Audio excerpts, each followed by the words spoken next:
So yeah, mindfulness and the way that it is a foundation for the tools that we use, the tools that we teach here at Mindful Integration. Um, we might also talk about the integration part. Like, it's almost like two bookends. All the tools are in between the mindfulness and the integration part. Mm-hmm. Because what do you have to integrate if you haven't done some of this work? We're going to approach this from curiosity, and we're going to be resting in mindfulness, and we're going to use these tools very efficiently and effectively. And then some things are going to be revealed, mm-hmm. and then we're going to integrate that into our lives. And that's the fun part, because then you get to, by integrating it, coming in as a different type of perspective of what you thought, of maybe who you thought you were, or how you were connected to this or that, and bringing it into your relationships, right? You can try it. It's like fun, because you've learned something, and the integration part is about experimenting with it. Right. Like, oh, I saw maybe my shadow part. I saw a part of me that I have not been comfortable expressing, and I'm very clear about it. And so now I get to practice expressing it. Mm-hmm. See what it's like. Right. Right. And for me, I did a lot of repression with anger. So now I bring it into my daily life. If I'm angry, I let myself be angry. I'm not going to take it out on somebody or something, but if I'm by myself, I'll just let it all out. And it feels great. It's like I wouldn't have done that before. Right. Right.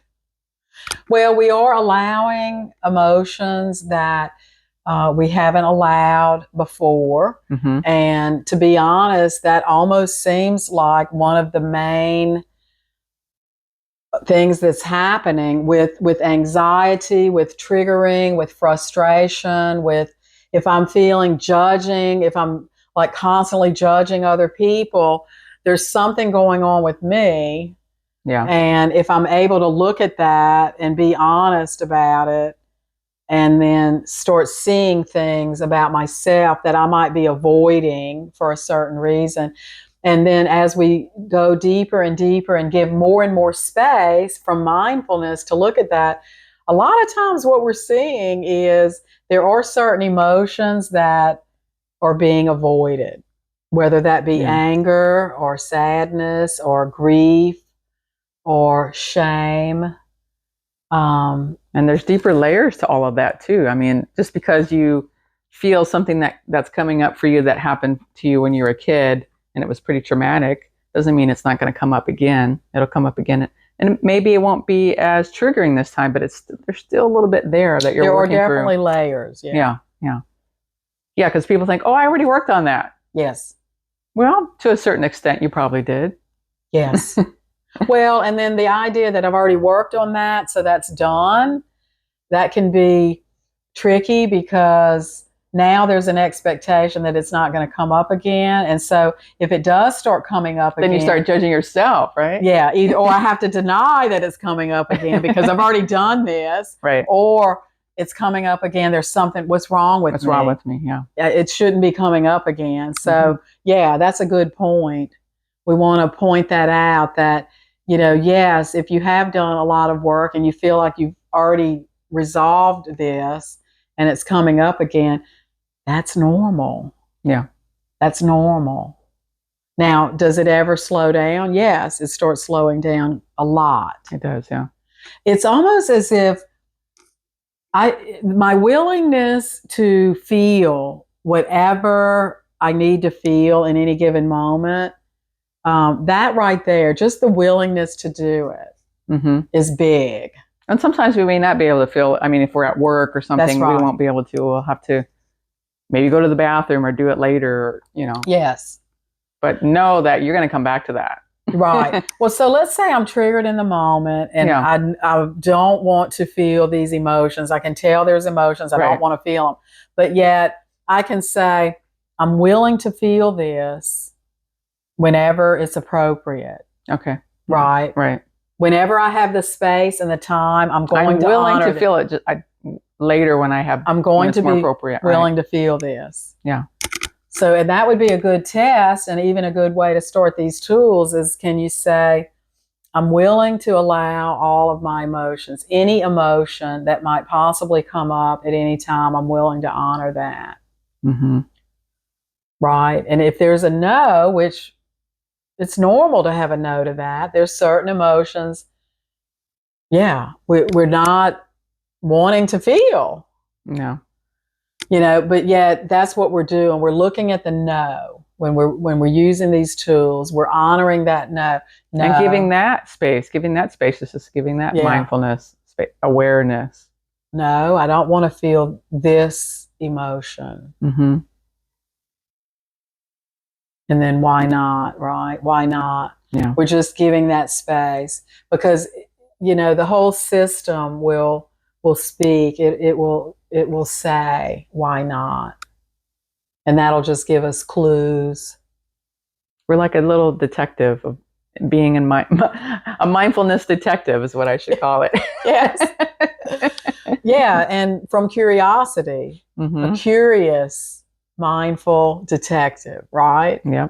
Can you, if you're watching and you've watched this long, I mean, can you say that you do have an authentic curiosity about what's going on within you? Because, wow, that's big. Mm-hmm. Because a lot of people don't have that. No, if you have that curiosity, and then, so what's the next thing that typically comes up? Somebody might say, yeah, I have the curiosity, but a fear, right? Yeah. A fear of what? What are some of the things that people fear when it comes to allowing emotions? They fear maybe it would just take over them. It'd be too much. It would be too difficult, too challenging, or what would people think of me? I mean, all kinds of things. Yes. Yeah. What would happen if I allowed this emotion? It might, if I allow it, maybe it will never stop. That's another one. Mm-hmm. Like a Pandora's box. Or if I allow this one, it's going to open up a whole bunch of stuff that I can't deal with. I won't be able to deal with it. Yeah. I won't be able to manage it. I'm not strong enough. I can't handle it. All these things will come up. Right. And so that brings us back to why mindfulness as a foundation for the practice is so important. Mm-hmm. Because when we're resting in mindfulness, we can allow emotions. They're not going to take over us. They're just not going to. And, once you start experiencing that by being facilitated one-on-one or attending a group facilitation, and you start feeling that, how just giving an emotion space, just giving space to this allows it to be felt, and then it relaxes, then, it helps with that yes, that am I willing to allow all of my emotions? Yes.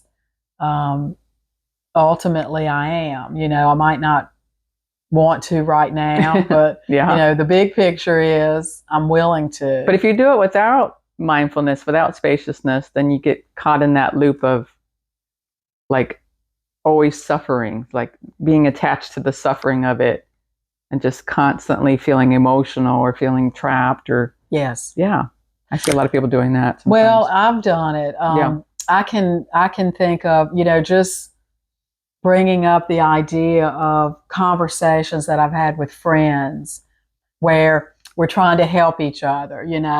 One might be triggered, the other one's trying to help them, and we do know that we had trauma that we experienced in our childhood or young adult life. So we'll be sharing with each other about our trauma. And we would sit for hours and hours and talk about it. Oh, wow. We're trying to resolve it and share, and our intentions were to come to some sort of resolution, but it seemed that it wasn't happening. The resolution wasn't happening because we weren't resting in mindfulness. We didn't have that proper foundation, and we weren't skillful either. We didn't have skillful. So you're just in the mind, basically. We were just in thinking, the mind, trying to trying to talking figure it about out, it, trying to figure, yeah. trying to figure it out, trying to figure out why it happened. You know, we might have, I will say that we did come up with all types of elaborate belief systems in order to justify why it happened, like Right. karma, you know, past lives. We came in Oh, together. it's the planets. It's the, Yes, it can be all kinds of things. yes. And so we would spend a lot of time trying to explain away why these things happen, but never actually resting in the body, never actually giving space, never being grounded, and having these. I mean, we feel like we have a set of tools that are very sharp and can be used so skillfully to quickly, you know, resolve any kind of thing that's coming up. Yeah. And if you do it from a place of awareness, from a place of spaciousness, then you're not going to get caught up in that, in the mind. You're not going to get caught up in those loops and those patterns and blaming it on this or justifying it. You're just there witnessing it, letting it be there, letting it just be what it is. It's just a feeling. It's just a picture. Whatever it is that's coming up for you, just letting it be here. Right. And then even if a justification comes up, so let's say I've been triggered and I realize it's a trauma from, you know, my early teen years or something like that. And then I notice automatically my justification system coming in to justify why that happened to me, because I made an agreement you know, before I came into this life. I'm not, you know, discounting that, but so from mindfulness, from awareness, we can see, oh, there's that justification program. There's that belief strategy that I've taken on to help me with the pain of this trauma. Well, that's what happened to me. I was raped in the military. So in my mind, how I justified that, oh, I shouldn't have drank so much and I wouldn't have got myself in that predicament. And a lot of people do that, I think. Yes. And the reason I brought that up is because, yeah, you can have some horrific things happen to you and then you blame it on yourself. Right. And it's just not true. Right. Yeah. I know. I mean, I was also raped, date rape when I was young, either 15 or 16. I don't even really remember exactly when. And so I would have to say the shame about that, because I never told anybody for 15 years. Wow. Yeah. You know, and so the freedom that I have experienced as a result of being willing to feel shame, you know, and shame is something that we do avoid. Big time. Yeah. And it makes sense to try to avoid shame. That totally makes sense. It's just, it takes more energy than you realize to be trying to avoid these things. Because you can tell once you do feel safe enough and you do start allowing it, you realize, oh, I suddenly have more energy. And that was energy that was being spent trying to repress these emotions, basically. Well, I think that's why a lot of people wake up tired and need caffeine and need to get through the days, because they're just so caught up in keeping everything repressed. But we don't realize we're doing that. No, we don't. That's unconscious. We don't. So we're here to help things become conscious from the spaciousness, from the awareness, from the mindfulness. Yes. Yes. Because things will come up that you'll be like, wow, that's how that's all connected in my life. And that's why I've done this my whole life. And I've learned so many different things about myself just by using these tools. It's just amazing. So having more energy would be one advantage of using these tools, even if you don't feel like you're being triggered or having anxiety or anything. Just using them, because there's always something, even if it's subtle, that needs to be felt, that needs to be seen and looked at and experienced by the whole system. And then when we do it, we're just naturally resting. It's interesting because we start with mindfulness as an intentional practice, as the foundation of this whole practice. And yet the fruits of the practice is that it lands you in a natural state of mindfulness. Right. So it's just beautiful. And life will give you the triggers you absolutely need for everything. Yes. It's Yes. not like you have to go and look for it. It'll come to you when you're ready. Yes.